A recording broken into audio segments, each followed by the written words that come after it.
Good morning. This is Denice Stanford with the Business Alliance Center, as we are here to help you on your business journey by bringing small business owners together to create those alliances to put themselves in the center of success. Today we are here with a beautiful woman of God.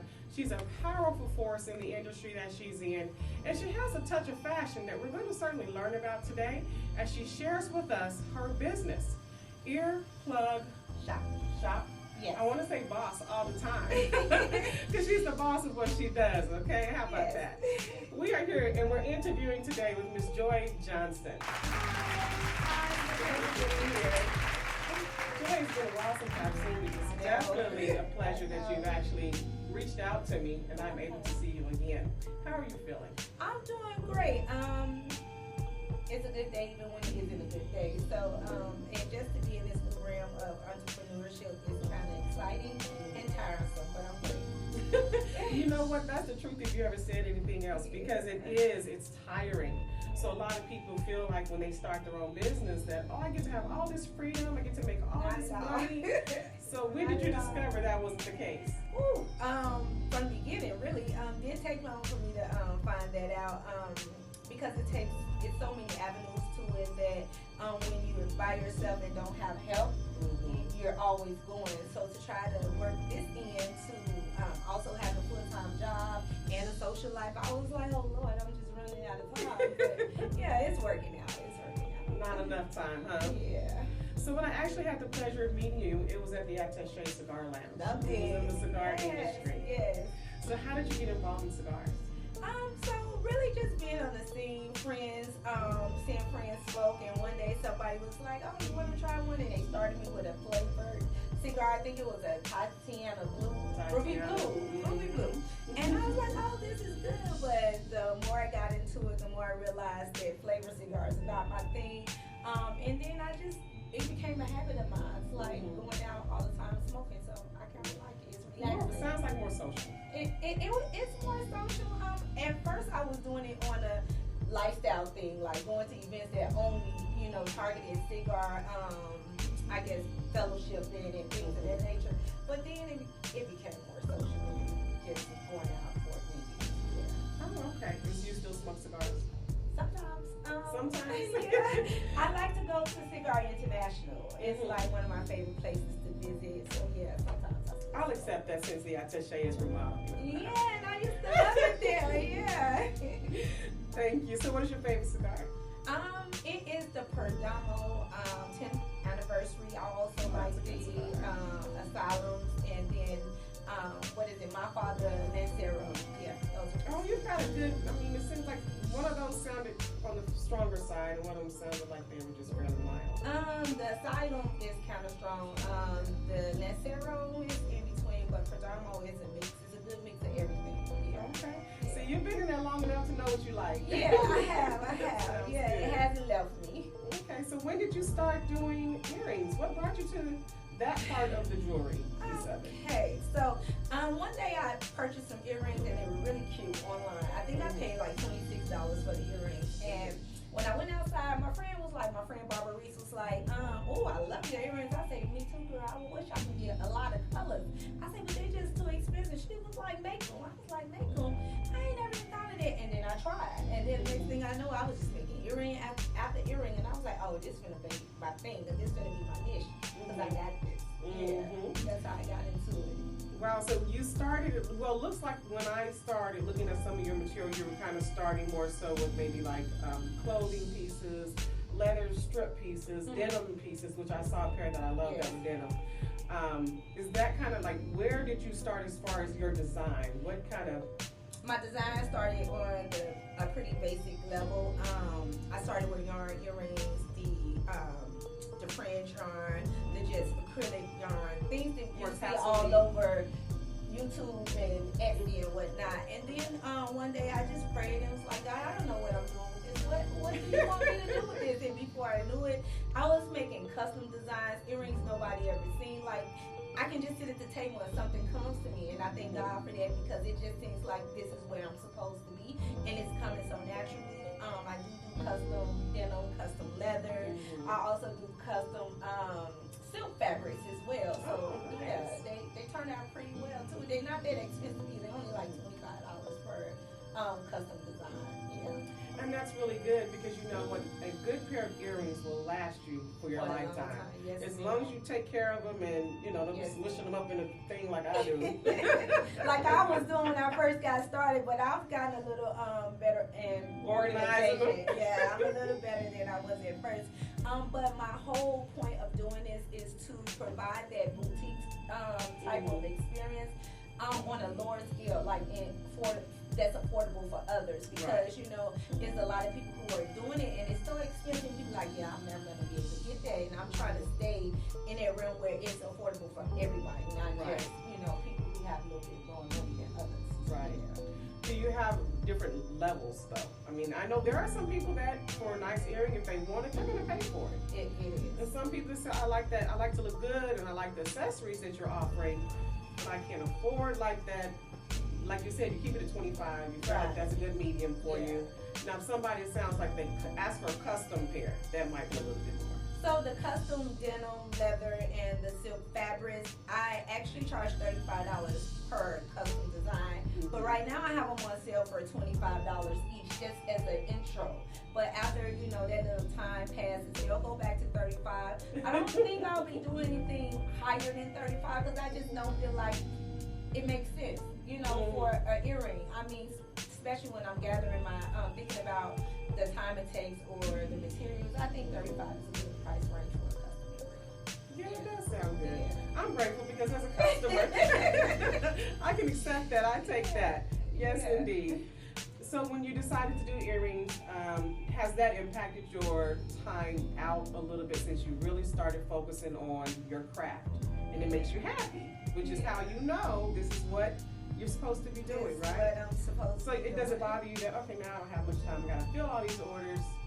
No, it doesn't. Actually, I can be outside and I'll get a feeling, I'll be like, I should be at home because I just got this design in my head and I want to do it while it's fresh.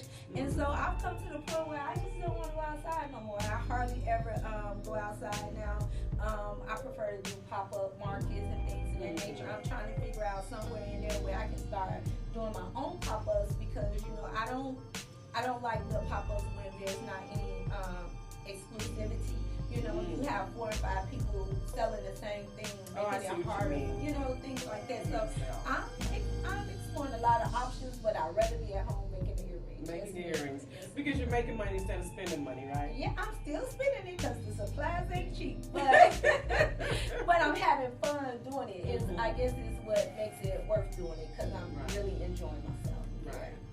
So what advice would you give someone that is trying to get into the similar market? Because no matter what you do in business, somebody is always doing it. Yes. So you can't worry about that, you know? Yeah. So what advice would you give someone that's thinking about going into business, or even fashion, because fashion is a big industry? Yeah, and fashion is also one of my niches. I just haven't, you know, did the boutique option anymore because it's too much to handle for me right now. But my advice to anybody who's trying to break into this market is just don't put quality at the bottom. Make sure you focus on your quality of the product. Your price is your price. Don't let anybody tell you what you should or shouldn't charge, because there's a lot of people telling me that I shouldn't charge as much as I charge, or I don't charge enough. And I'm like, I know what the value of this product is because I'm the one creating it. Also, stay with God, keep your faith up, and just say your prayers, and you know, just be consistent. I guess would be my advice. That is great advice. That's absolutely great advice. People try to convince you one way or the other, and if you know what you know, stick with it. I can respect that 100%. Thank you. And I have another turn that I want to kind of get into with you, and it's your alopecia journey. Oh, okay, yeah. I have some friends that are going through the same journey. My sister has the same situation, and I know that can be difficult in the beginning, especially before you get all that confidence. You've got support and people saying it's okay, it's okay. You go through some things before you start realizing and believing it's okay. Yeah, you do. You go through a lot of things, a lot of self-hate, lack of self-love, not wanting to be seen. My alopecia, I was diagnosed maybe 15 years ago or longer with lupus, and alopecia was a result of that. And I used to spend so much money private appointments, buying wigs, buying luxury, luxury tracks and things like that, things of that nature. And I just was crying all the time when I, take all of that off and see myself and see the balding, and I just couldn't understand it. And so I just started praying more often about it, and spoke to God and was like, I don't know what you want me to do with this, but this is becoming too much. Like, I can't afford the things that I'm doing to keep this hidden from the world, and I don't want to be that way the rest of my life. So when I moved to Dallas one day in 2016, it was in December sometime, I just woke up. When I got up, I didn't brush my teeth or wash my face. First thing I did was go to the bathroom and grab a pair of scissors, and I just started cutting my hair, and I just didn't even understand why I was cutting my hair, but I did not stop. So I was cutting my hair, and I cut it completely as low as I can get in. I have this group that I'm in, and they were the first people that, I showed the photo. I was like, this is my new life. Like, this is me, hey y'all. And he was like, girl, you should have been cut your hair. You ain't never need, that kind of support and love. And it just gave me what I needed to, confront the world with me being bald. It was so hard at first, very hard. Kids was pointing, women were in corners laughing and, making, it was really hard the first year, and I just continued to pray. It just built my confidence, I look in the mirror and I be like, girl, you got it, don't let them get to you, kind of like God talking to me through the mirror or whatever. And then one day I woke up and I stepped outside and it was like, who y'all talking to? And it's been that way ever since. Like, my confidence been on 10, and I ain't looked back. I have not looked back, and I thank God for the journey, and I thank Him for the experiences. But it is difficult for any woman that's facing and struggling with alopecia. It's difficult. You have to go through those trials in order to get to the brighter side of it. And once you do, honey, you're gonna be like, who they playing with? Like, it's gonna be great. It's gonna be okay. Yeah, it's gonna be great. So you said there was an organization that helped you? No, it wasn't. So I have a group of friends, my travel family, males and females, and I sent them the photo, and I was like, what y'all think of this? It's called the Aftermath. I was like, what y'all think of this? And because this is where I'm gonna be. And he was like, girl, you should have been exposed your face like that. Like, that really fits you. Like, I don't think I've seen a bald woman that can, put that on like that and just rock with it. And so that really helped me to step out in front of the world. And believe it or not, I have been bald since 2016. Oh, that's how I met you. You have a nice face for it too. I haven't looked back, yes. Well, it's not one of those things that you can change or anything like that. So you're like, this is what you get. This is what you get. I'm not buying no wigs. I'm not paying for no hair appointments. I'm not doing none of it. You gotta take this bald head and this smile, and you better run with it, because that's what I got for you. I love the earrings that you have on. Oh, so just kind of backtracking on that. I keep looking at it. This is what I call my flyaway designs. This is flyaway plus, actually, because it's a little more spicy than the normal flyaways that I do. These earrings, the flyaway plus, all the designs in that line are $15.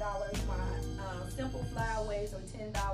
And I just created these earrings last night, and I even thinking to bring them here to the show, but I did today. And these are the ones I decided to wear, but I have more for you if you want me to show you. We're definitely going to get to those in a minute. Yes, I definitely want to see that.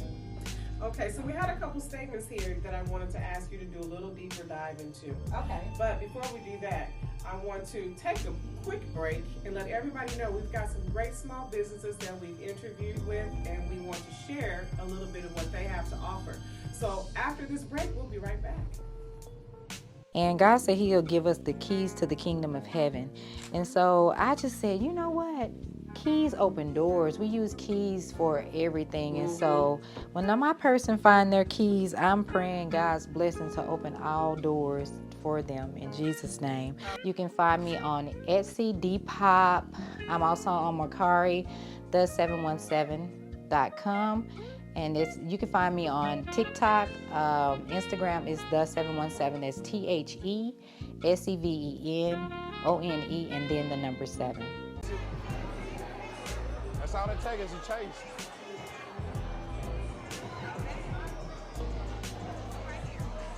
Oh, it's just strawberry banana pudding. That's the strawberry Oreo, and I got the Oreo. I have my original banana pudding. I have a turtle banana pudding. Oh, All right, we're back. Welcome back.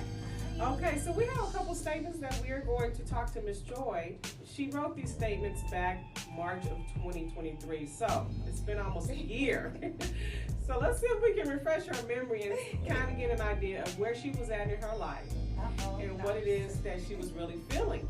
These are great statements, but I'm going to read them, so hopefully I can get them right.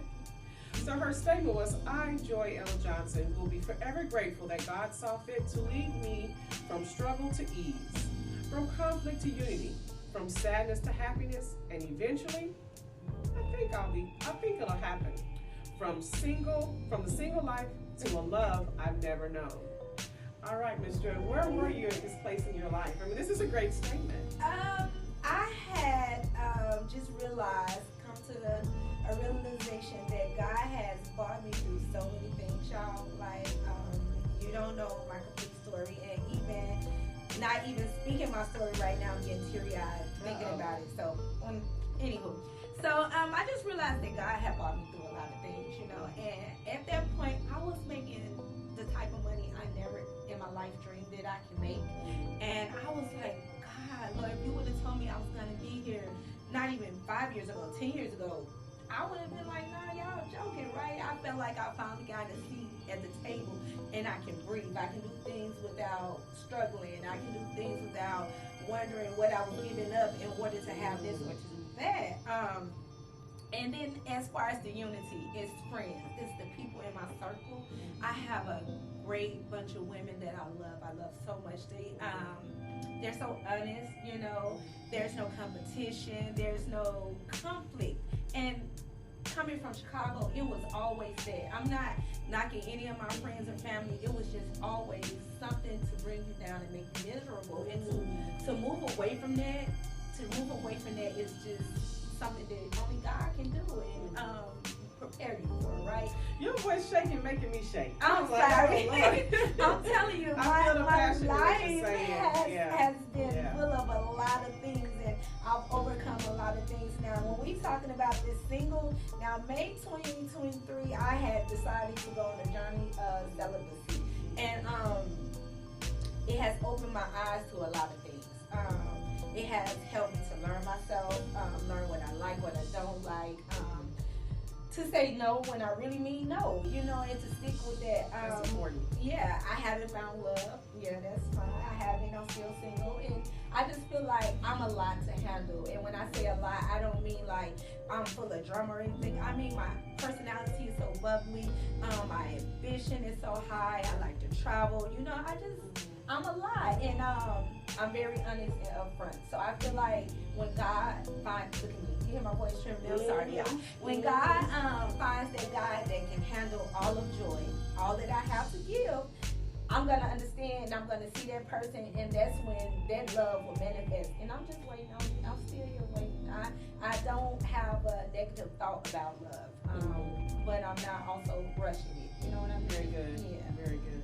Look at your name, Joy. I get that a lot. Yes, I love it. I Thank love you. it. Man, I can feel a story in there that's just kind of pulling the spirit. Yeah, it's trying to come out. But I ain't gonna let it. You hold on so I can hold on. Okay. Okay, so your second statement that I want to dive a little bit into here is building a website is not for the weak, but I am so determined. What advice do you have for others that will be like, what it would be like to build this type of business? We talked about that, but you specifically meant the website. Cool. Yeah. So I started my platform on Etsy, and to me, Etsy, although it's a great starting point, it's like they make more than you do. And you know who wants that? You're doing all the work and you putting forth all the effort, and they're taking more of your profit than you see. And so I was like, well, if I'm gonna pay Etsy all these fees, I might as well get a website, pay a monthly fee, and be done with it, where I don't have to pay to post or anything like that, and I can actually design it the way that I want. But I didn't have the funds to hire anybody to do it, and I have never even attempted something like that. And I'm not a fan of YouTube University because, you know, they give you tidbits of information, but somehow they leave things out and you still end up being a mess. So I would say go to platforms like your GoDaddy. What's the other one? Shopify.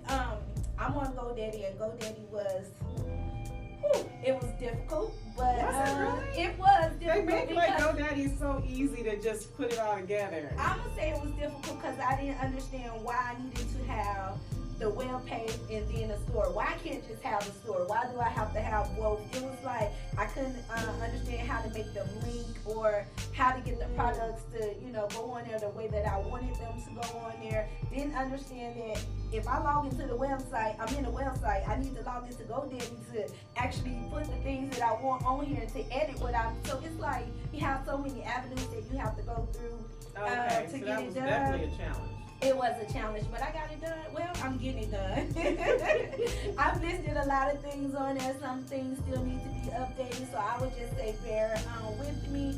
But the website, Plug Shoppe, there's 2 P's, 1 E.com is live and active, but just bear with me as I work through it. And you have a Facebook page? I No. do. My Facebook For is the Plug Shoppe, Okay, Plug Shoppe Boss. And on IG That's and why I keep getting TikTok, boss. that's why you See? keep getting boss. Yeah. And on Earplug Shop IG Boss. and TikTok is just Plug Shoppe. Yeah. You can find me on all of those platforms. So she does have a social media presence, so make sure you all catch up with her and follow her on her social media. Now, I do want to learn a little bit more about your event today. Oh, so I am going to be a vendor at the Yard Turn Up. It's really like a The Yard Turn The Up? Yard Turn Up, yeah. So it's just a bunch of cities that came into Dallas. People that know each other from like Memphis, Chicago, I want to say Detroit, and they're just all they're showing up and they're kind of reunion with each other and fellowship or whatever. And they're doing some vendors there, and I happen to be one of the vendors. I did step out Thursday to try to, you know, make my presence felt with my earrings and things like that. They do still have tickets available if you just want to get out and have some fun and see what I have on hand at that event. Yeah, Okay. you can find that event on my page at Plug Shoppe Boss on Facebook. Gotcha. Yes, So ma'am. typically when you're, this will kind of be like my last question here to wrap up because we all Okay. have a full day going on. Okay. So typically when you're looking for places to showcase your Mhm. products, how do you make the decisions in where you're going to be and what you're going to be? Well, I know what you're going to be, but where you're going to be. When I first started, I was just, oh, that's a pop-up, let me get it. Oh, that's a pop-up, let me get it. And then I realized I really needed to dive deeper because some events are just really not going to have your target audience. And some people do not believe in exclusivity as far as maybe 1 or 2 vendors with the same type of product and things of that nature. So you have to really look for markets or pop-ups that have your audience. So my audience would be mostly women, even males, because you know sometimes males like to buy for family members or their ladies and things like that. So I have to look for events that have a high volume of women coming through. You know what I'm saying? I can't do like events with children because when the women are with the kids, they're not thinking about trying to shop nothing for themselves. They're looking to buy for the kids and things like that. So just make sure you scope the venue out, you scope the person who's promoting out and the type of audience that they keep there because they do have videos of everything and you can see if it's something that fits your market. Right. So other than today, where will you be next? So other than today, next week I will be at Afrofest Tunes in Grapevine. I'm excited about that because it's huge. It's a huge event. So I'm excited about that. And then on Sunday, I will be at This Summer. Sunday? Next Sunday. Okay, next Sunday. I will be at Summer in the City. She has events that I believe she's doing once a month, and they're usually all women. This is a pre-Mother's Day event. I do believe she's still selling tickets. You can find that on my Facebook page as well. It's just a celebration of like mother, like daughter, where mothers and daughters are coming together in fellowship, you know, in a room with other sisters, and we just look to have a good time. And I'll be selling at those 2 events. Very good. So y'all know where you can find her. Yes, ma'am. And now we're going to talk or show a little bit of her beautiful pieces she's put together, handcrafted. She spent time. She put some love into it. So we're going to get to see what she's got. What I'm going to show today is the flyaway plus designs and some of the flyaway simple designs that I have created. And we can start with these right here in my ear. This will be the Bell flyaway. It's just light and feathery and the colors are just popping and bold. So this is one of those. Let me touch them like people. Like, let me touch them. Yeah, and you know, it's funny. People is like, I need to see them in person to, you know, really get a feel for them. So that's why I try to do pop-ups. All of my earrings are really lightweight and colorful, and they're one of a kind. I'm sorry. They're one of a kind, and you won't find them anywhere else. These are God-given designs. Yes. Another version of this earring would be these red and white ones here. These are also a bill earring. Then we have these white ones here. Oh, those are really fun. They're just soft. They have like a rose at the top, white petals at the bottom. They're really cute and soft. All of my earrings are really lightweight and colorful, and they're one of a kind. Now these are a little extra for my ladies who just like to just pop out with like a lot of things going on. They're long, they're soft, but they don't get in the way of your clothing or anything, and I think they will complement any solid color outfit, or you know, something with a hint of green. It's just a pop of color that just will make your outfit flawless. This particular design is one of my flyaways. It's on the simpler version. So those plus are $15. The simple ones are $10.